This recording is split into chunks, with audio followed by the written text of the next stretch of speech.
रौनक रौनक अरबी लफ्ज़ है जो उर्दू में किसी जगह या चेहरे की ताजगी, शादाबी, चहल पहल, सजावट, चमक दमक या स्प्लेंडर के मानी में इस्तेमाल होता है।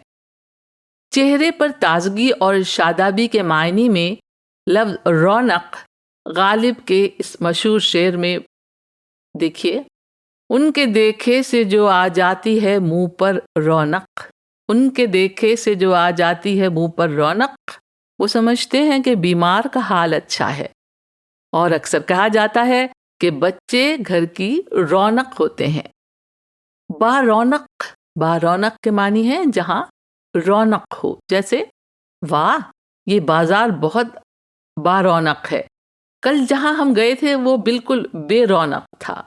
बेरौनक यानी उजाड़, उदास या जहाँ चहल पहल ना हो। और रौनक लफ्ज़ के कई कंपाउंड वर्ड्स हैं, जैसे रौनक महफिल यानी महफिल की सजावट, चहल पहल या वो चीज़ या आदमी जिससे महफिल में लुत्फ हो, मज़ा आ जाए। रौनक बख्शना मुहावरा है जिसके मानी है रौनक बढ़ाना। जैसे किसी को इनवाइट करने के लिए कहा जाता है, हमें बहुत खुशी होगी कि आप तशरीफ़ लाएं और हमारी महफिल को रौनक बख्शें। और रौनक नाम भी रखा जाता है।